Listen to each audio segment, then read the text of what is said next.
Hello, dear friends and investors, and welcome again to our monthly communication on markets and investments. So, what are we going to talk about this month? Well, I think the most topical thing in recent times has been the Evergrande crisis in China. There is talk about disruption in supply chain and what possible impact it could have on earnings of companies, and then about what the Fed and the RBI will do. So let's come home closer. I think if you look at the first slide of the presentation, you will see that we have seen record low repo rates, the reverse repo rate, and call money rates, right? And in fact, the reverse repo rate and the call money rates are actually much below the repo rate, which is the rate what we call as interest rates set by the Reserve Bank of India. If you look at the picture on the right hand side, it will show you the kind of excess liquidity that exists in the banking system. And the Reserve Bank of India has, right through the COVID period, maintained this excess liquidity because you do not want financial conditions to tighten when the economy is recovering from the impact of COVID. Having said that, what is happening the world over and in India is that because of the supply side constraints, logistical constraints, we now hear about power outages in China, so on and so forth, is leading to a spike in commodity prices. It is leading to a spike in travel and logistic costs, and therefore the companies are having to raise prices to pass it on to the end consumer, which means that it is leading to rise in inflation. And therefore, the big debate globally is that will this therefore force the hand of the central banks around the world and the Reserve Bank in India to raise interest rates? Now, as I explained last time, that usually when the Fed is raising interest rates, it is when the economy is doing very well, and therefore rising rates are accompanied by rising markets. But where we are today, the economy is still recovering.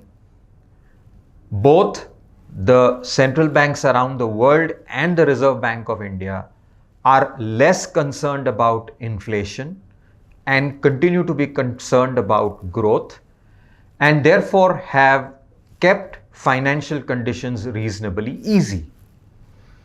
However, in markets, one should always prepare for what is not to be expected. And since we have the RBI meeting coming up, I think it is important that we understand what could happen. Base case could be that the RBI will continue to be dovish, that the RBI continues to keep the excess liquidity going.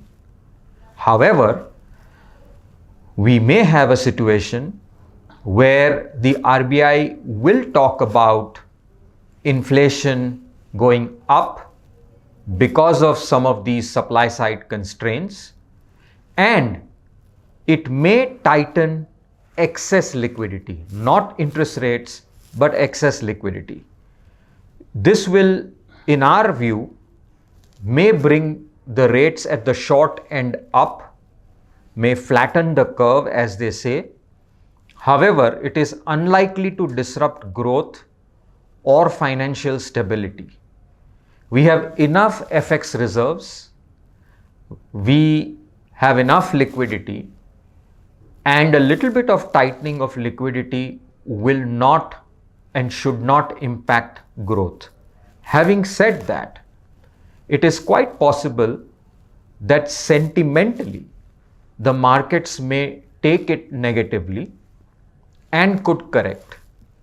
However, do not be scared by that, because I think the fundamentals of the economy and the companies continue to be very, very strong. If you look at some of the leading indicators, right, or the high frequency indicators that we talk about, so things like traffic, people visiting malls, GST collections, right, all these are indicators that we use to see how we are performing in the economy. And if we look at that slide, you will see that we are still to recover above the February 2020 levels. Yes, we have recovered quite a bit, but we still have to go above that, which means that the recovery is not yet full blown. And therefore, going into the future, we can still anticipate a stronger recovery as we exit the second wave, as the number of vaccinations go up. Having said that, what is popularly known as opening up trades, or companies that would benefit with the economy opening up, the markets, because they move ahead, have to some extent already re-rated these stocks, and therefore on the actual happening of the event, the stocks could consolidate and go sideways for some time.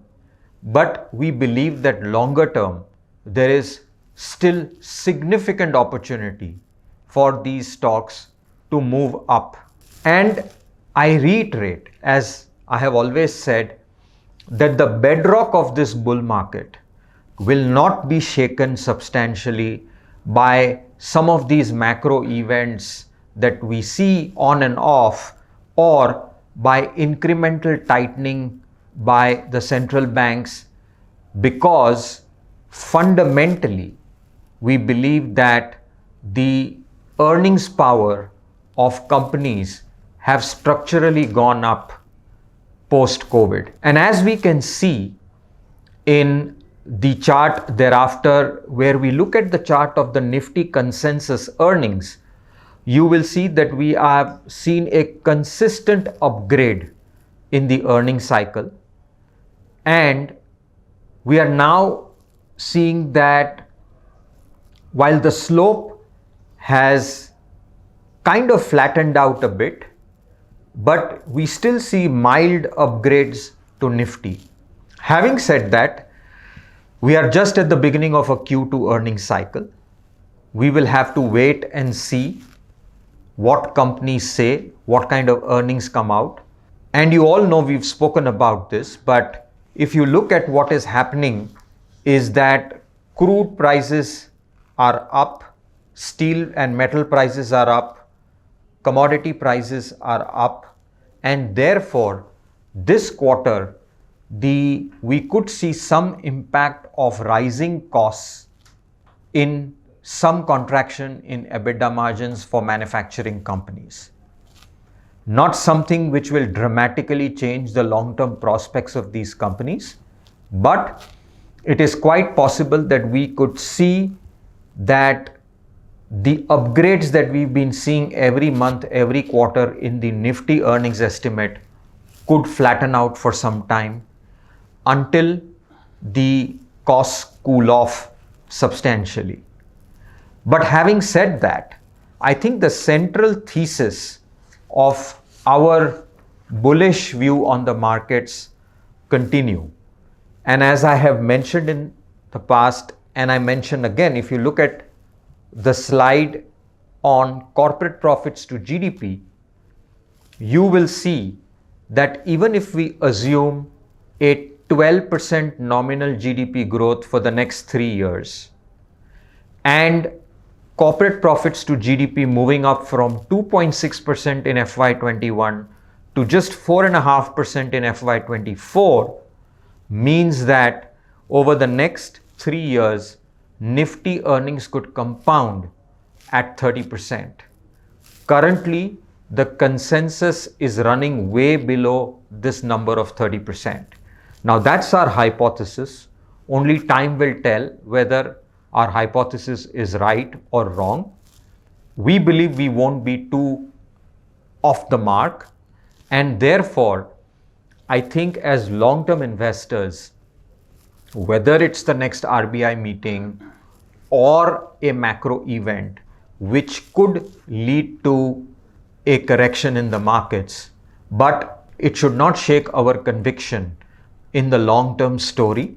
We genuinely believe that there is significant money and compounding to be made over the next couple of years, and corrections, if any, should be used as opportunities to add to your portfolios. With that, I end this month's communication.